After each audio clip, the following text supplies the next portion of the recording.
A brisa da manhã acariciava os campos nos arredores de Sarepta, enquanto o sol subia lentamente no horizonte, tingindo o céu com tons dourados. As pedras do caminho ainda guardavam o frio da noite e as oliveiras balançavam lentamente ao ritmo do vento suave. Entre aquelas árvores, caminhava uma mulher curvada sob o peso da pobreza e da responsabilidade. Os olhos fundos de fome e cansaço acompanhavam cada passo que dava em direção à entrada da cidade. Na mão, 2 gravetinhos. No coração, uma angústia calada. Seu nome não era conhecido entre os nobres ou entre os profetas. Era apenas a viúva de Sarepta, uma mulher que via os recursos escassearem mais a cada dia. Naquele tempo, uma grande seca castigava a terra, fazendo o pão escassear, os poços secarem e os corações temerem o amanhã. Ela conhecia bem o silêncio da despensa vazia e o peso de alimentar um filho com palavras quando não havia comida no prato. Enquanto se abaixava para pegar mais alguns gravetos para fazer o que seria sua última refeição com o filho, uma voz a alcançou. Um homem de aparência cansada, barba por fazer e vestes poeirentas, a chamava de forma gentil. "Por favor, traga-me um pouco de água numa vasilha para que eu beba", disse ele. A mulher levantou os olhos, surpresa por alguém ainda pedir água num tempo em que cada gota era tesouro. Mesmo assim, deu meia volta, disposta a buscar o que ele pedia. Mas então ele falou novamente: "E, por favor, traga também um pedaço de pão." Ela parou no mesmo instante. Seus ombros afundaram sob o peso que carregava e as palavras saíram sem conseguir disfarçar o desespero. "Tão certo como vive o Senhor teu Deus, não tenho nenhum pão pronto. Só um punhado de farinha na vasilha e um pouco de azeite numa botija. Estou apanhando 2 gravetos para cozinhar esse resto para mim e para meu filho. Depois disso, morreremos."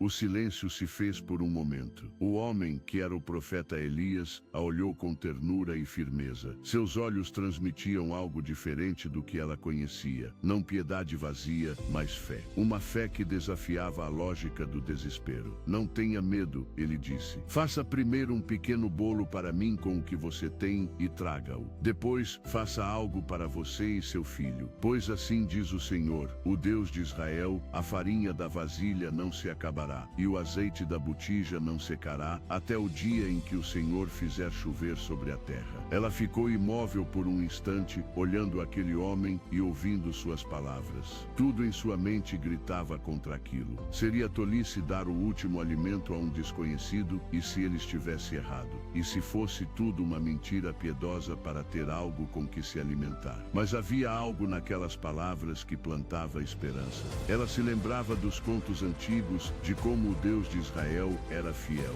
E ela, mesmo não sendo israelita, conhecia os rumores dos feitos desse Deus.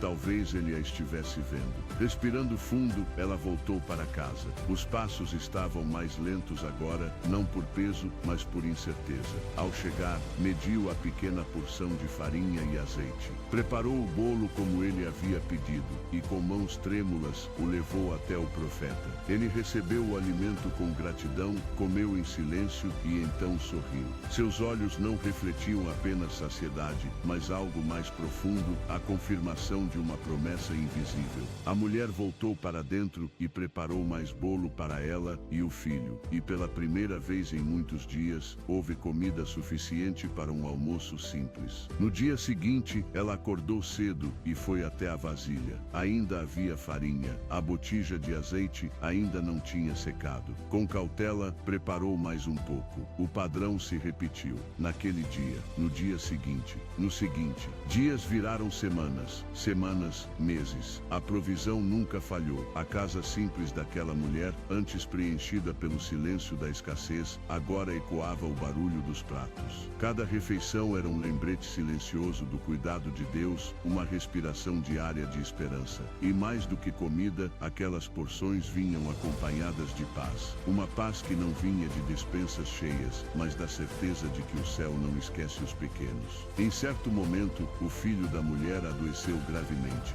O medo voltou a bater à porta. Seu ventre se apertou como naqueles primeiros dias. Aos gritos e lágrimas, ela procurou Elias. "O que você fez comigo, homem de Deus?" Ela clamou. "Veio aqui para lembrar-me dos meus pecados e matar meu filho." Elias ouviu e pegou a criança em seus braços. braços. Subiu até o quarto onde se hospedava e orou. Não era uma oração ensaiada, mas um clamor sincero, carregado da dor daquela mãe. 3 vezes se estendeu sobre o menino e pediu ao Senhor que lhe devolvesse a vida. E então, algo impossível aconteceu, o menino voltou a respirar. Com os olhos cheios de lágrimas e o corpo ainda trêmulo, Elias desceu até ela e colocou a criança em seus braços. Veja, disse ele suavemente, seu filho está vivo. Naquele instante, ela compreendeu o que antes apenas intuía: o Deus de Elias era real, e mais do que real, era próximo. Não era um Deus distante dos céus, insensível às dores dos esquecidos. Era o Deus que encontrava uma viúva pobre entre as marés da seca e a transformava em guardiã de um milagre diário. A vida da viúva mudou para sempre. Não porque ganhou riquezas ou porque todos os problemas desapareceram, mas porque conheceu o suficiente.